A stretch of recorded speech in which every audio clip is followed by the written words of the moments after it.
Hello! My name is Chrissy Hodges and I am live here at Facebook, but I will also be posting this on my YouTube channel.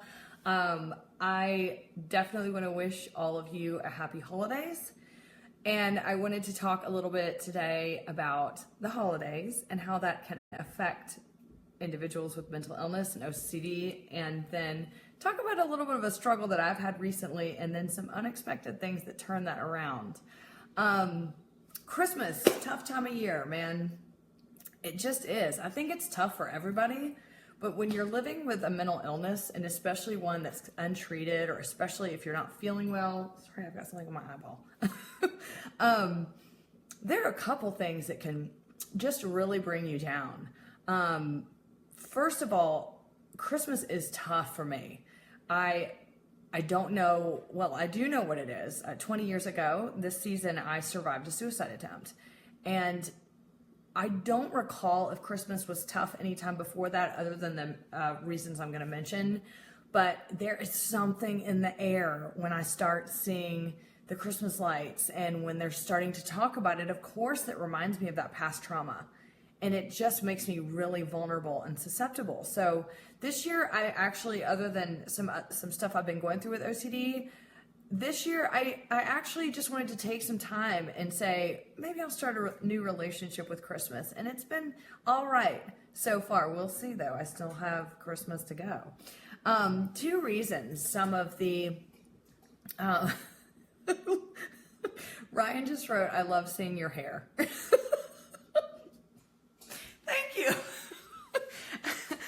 Anyway, Christmas can be a tough time of year for many people that struggle with mental illness. I can only speak for OCD, depression, and those reasons are this. The turn of the calendar can be really hard. Why? Because it's a reminder to people who are still struggling, I'm still suffering after another year, and when is this going to end? When am I going to get better? So it's that reminder piece that can really, really be tough. But also, and just, you know what I'm talking about. Y'all gonna know. Look at everybody all happy. Look how happy my Christmas is. And oh, look, I'm with family and friends and my life is so great. Look at all my presents. And that is such a reminder to people. I can't speak for anything but OCD, but I know that one of my biggest things about OCD is when I'm feeling shitty, I look at everybody around me and I wish I was them. I wish I could be somebody different. I hate my life. I hate who I am. I wish I could be someone else. Oh my God, look, if only I could be them, and then I wouldn't have to worry about these stupid things. If only. So that's another reason. It feels really lonely, and it feels, God, you know what? It feels helpless and hopeless sometimes, and then you just feel that much more isolated. Mental illness makes you feel so isolated and alone. And when you see other people and you're perceiving that everything is great with them, and if only I could be like that, it could make things that much harder. I do want to remind you that everybody has their own struggles. And so, what you see isn't always what's really going on, but that's so hard to remember when you yourself are struggling. So with those, I just want to say, you're not alone. I'm right there with you. I'm telling you right now, I'm right there with you. So despite Christmas being a tough time of year, now I don't know if I just, psych myself out for getting OCD or what. But I just blogged about this week, so you may have already read about it, but I want to talk a little bit about what happened to me the last couple months. So I thought I knew everything about OCD. Like I'm 30 years into it. I always have sexual, violent, intrusive thoughts. I always know they're rational. I always think, oh, this is OCD now. Maybe I need a couple days to get back on my feet. Well, I forgot that OCD is a beast, and it's an asshole. And it will twist and turn and do anything to keep you stuck. And that's exactly what it did. Just really quick, and I don't want to go too much into this. I got an injury. It's a compensation injury after years and years of compensation after compensation injuries. And it rendered me stuck about 3 months ago where I couldn't do anything. And exercise is my biggest coping skill. It's what I love the most. It's what I've always done ever since I was young to cope with OCD, but it's just become part of my life and part of my lifestyle, kind of part of my identity. Well, I got an injury and it took that away. And I've had to do some therapy where I've had to relearn how to walk and how to move and how to breathe. I mean, you think, well, I know how to breathe. That's easy. Sometimes you don't. And that's hard to swallow. When that would be me. So, I knew I was going to have to take a couple months. Now, this is behavioral therapy. I had to change my physical behavior in order to get better. Now, this is just like ERP, and I knew this going into it. And I was scared because ERP is hard and human behavior is hard to change, but I'm all like, I can do this and I'll change in like a week. Well, that's exactly what I thought when I went into ERP. Oh yeah, this will be over in a week or two. Yeah, it wasn't. But I got all cocky and thinking, I'll just lift a little bit and I won't do any cardio. Well, after a few weeks, this is what happens. This is OCD sees where you're vulnerable. It sees, oh, okay, this is important to you, Chrissy. Oh, and you think you got this? Oh, I'm about to tell you, you don't. And that's what it did. And y'all, it took me down. It took me down. And you would never know it either because I'm a good actor. And no one ever knows when I'm ruminating 12 hours a day when I'm around them. My partner, Sean, he probably does.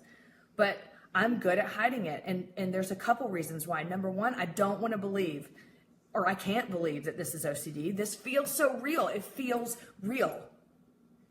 Even the same things happen every time. My prefrontal cortex, my prefrontal lobe is killing me because I'm doing this the whole time.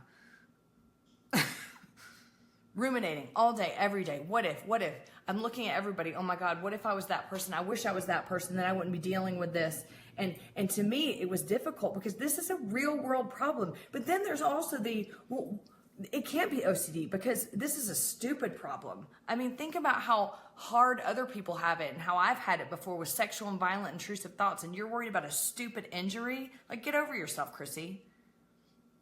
Anything and everything, OCD twists and twists until I got to a point where I couldn't move. I couldn't move. I mean, literally. Every time I got up off the couch, I would check and recheck and check and recheck. Did my foot hurt? Did my foot hurt? Did my foot hurt? Did it hurt? Did it hurt? It hurt. That means I'm injured forever. That means I can't do anything. That means it's over. Oh my God, what if this? What if this? What if that? I'm just not going to get up. I'm not going to move. I'm not going to do this. I became almost idle because I was too scared to move. That's what OCD does. It makes your world so small. And here's the thing, y'all. I know this. How long have I been into OCD? How long have I been into OCD recovery? And you forget. You forget how clever it is. I forget. I forgot. So I just stopped doing anything and became all consumed. Still doing life as normal. You just didn't know that I had pulled the shades down over my face, hiding, crying at night, crying in the dark, sad because virtually OCD is telling me my life is over. You'll never run again. You'll never hike again. You're never going to be able to walk again without it hurting. Your life is over. You've got chronic pain and it's, and worse than that, it's going to be this,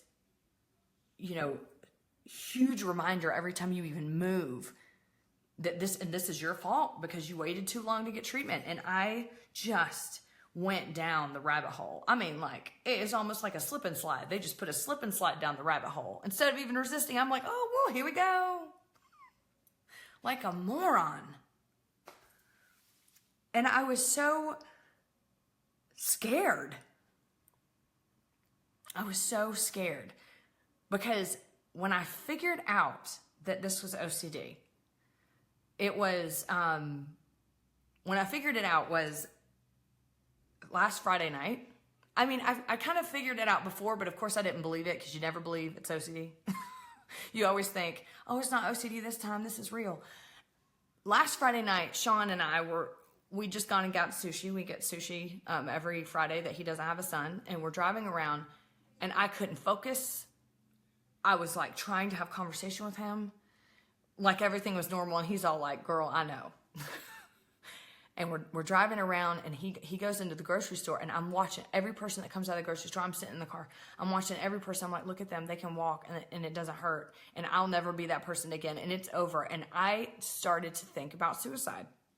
And suicidal thoughts are my go-to. This is a symptom. It scares me, but I also know when you start getting suicidal, Chrissy, something is wrong. Like, come on, girl. Recognize.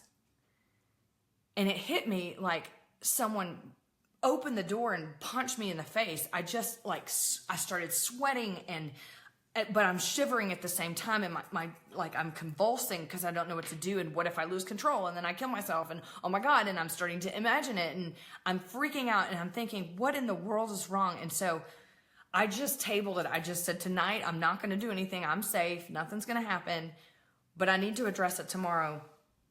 And I woke up the next morning, and that's when I just decided, this is OCD. I'm going to decide it's OCD because I can't convince myself that it is. And anyone with OCD knows what I'm talking about. I can't convince myself it is. I can't find enough proof that it is or it isn't. But I'm just going to say that it is, because when I get suicidal, that means OCD is involved. Like clockwork. OCD wants you to be stuck. It wants you to believe there are no options, there is no hope, and there is no way out. That's what it wants. It is a beast and an ass of an illness. And that's what it did to me. And I took the chance, and I decided to say, I'm just going to choose to believe that this is OCD, even though I'm so scared that it's not. And what if it's not and this is real? And then all the things that my brain is telling me are true. And I chose to just take the risk anyway. And I consulted with one of my friends, Natalie, and she helped remind me that you can push back, and convince me to do ERP. And I did the whole time, like, this is not going to work. This isn't going to work this time because it's not really OCD. So I just got up and started doing. I just decided to push back. And I did that for a few days. And the anxiety started to ease up. But I'm also going to tell you something that a good friend of mine, Mary, shared with me that really just changed the trajectory of all of this. She wrote to me because she was supporting me through this, and she said, human beings want, oh my God, like, I'm sorry. I didn't know I was going to get sad.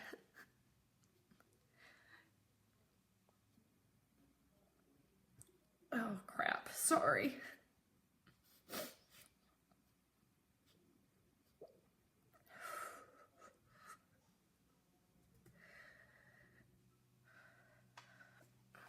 I feel like I should like turn it off, but I'm not going to. I can't see, my eyes are blurry. Human beings want to get better. We want to heal. And we want to be whole again, even if it's subconscious.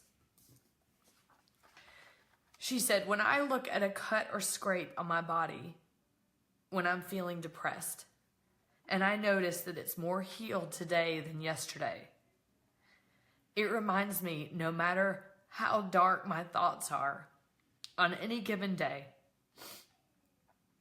my body and my person is still healing and moving forward no matter what.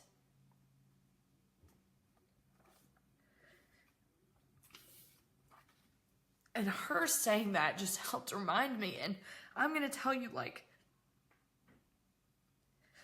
remembering what this feels like, and also like working with people as a peer support and helping people to find resources and seeing how deeply people struggle with this, just how much it affects their person, and all they want is to feel better. Like, I don't even know what else I had all this stuff to say, and now I don't even care. We want to heal. and we're working against a brain that doesn't want us to heal. Our brain wants us to stay sick, and that's not fair. It's not fair. And you didn't deserve this. But it's not your fault. It's not your fault. It's not my fault that this happened.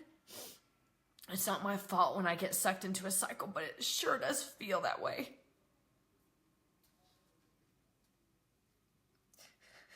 But when I heard that, I knew that even though OCD just wants to keep me stuck and keep me in that place where I'm not going to get better, that she was right.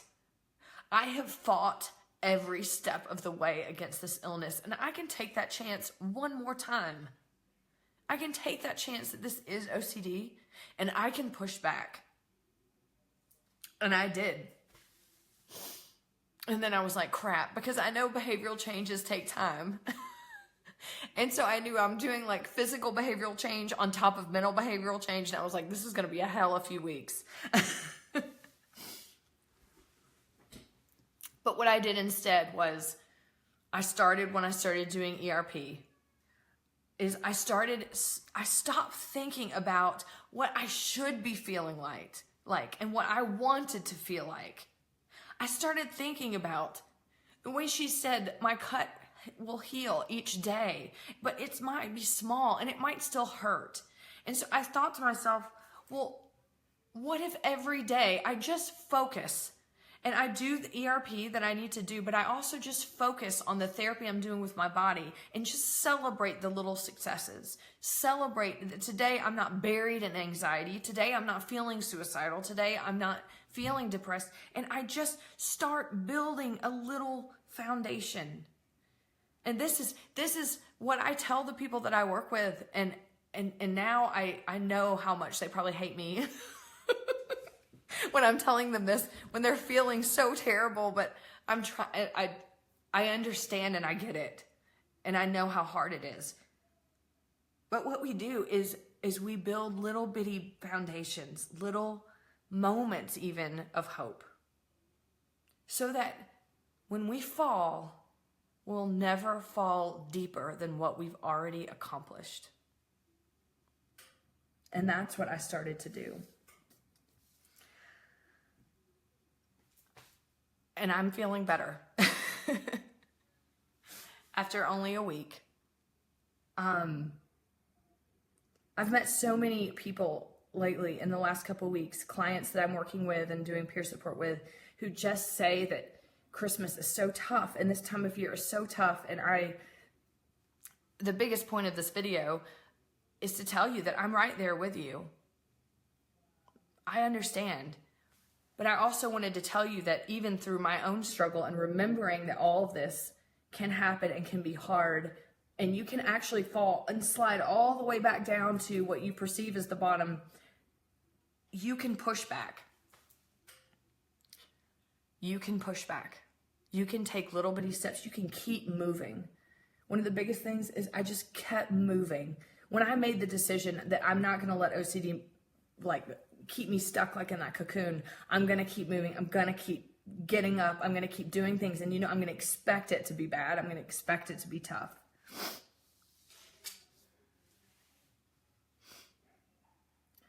And also, when you think about the two things that I talked about earlier that are tough about the holidays. Number one, everybody else. It's tough to watch when you're suffering that it seems like everybody else's lives are great. I want to say, remember, you never know what people are struggling with. You never know what they're going through. All we can do is have empathy and be there and be a source of openness for other people. If people know they can come to you, you may be their saving grace, but also that you're not alone. And secondly, one of the other things is the turn of the calendar. The turn of the calendar is hard when you're suffering. It is one more year that I feel this horrible, but you know what? What if this is the year? What if this is the year that you decide I'm gonna push back and I'm not gonna let OCD control me anymore, even though I just explained in this whole video, like how stuck it can make you feel and how tough it can be, what if you decided and you took that chance? Because you know what, just like my friend said, we want to heal and we want to be whole again, even though our brains sometimes tell us that we don't. This could be the year. This could be it. And with that said, I'm here to help. There are a lot of people out there that can help you with exposure response prevention therapy, OCD experts. There are ways to get therapy if you want it. And I am here to help you find that through referral consultation. I'm here to support you through peer support. Even though, like, after seeing me as a mess, you might not want me to. Just kidding. No, I just, you know, we're in this together. OCD is a lifelong illness, unfortunately. And, but what has happened with me in the last couple months doesn't take away from my entire life. It's just one more learning tool for me and how to go. Oh my gosh, it is so tricky. So next time I will be aware. And how lucky was I to be able to have the right things in my life at the right time to push me through this and push back on OCD. I want to help you figure out how to do that. There are other places that can help too. You can go to different websites, intrusivethoughts.org, the Shawn Mind Foundation in the UK, the International OCD Foundation at iocdf.org. Or if you want to directly find someone and I can help you do that, go to chrissyhodges.com. Or you can email me at ocd.chrissy@gmail.com. I will help you find an OCD expert that can help get you in a place where you can push back. Thank you for being here. Apologies for getting so upset, but you know what? Maybe I needed it, and you are my community of people, and I know that you get it and you understand. I hope you have a wonderful holiday. I will probably come on and do a quick video right before the new year, but I have some big announcements to happen for the new year and advocacy and things that I hope are going to help you feel less alone coming into 2018. But have a great holiday. Be safe. I just want you to know you are not alone. Recovery is possible. And if you need help, please reach out.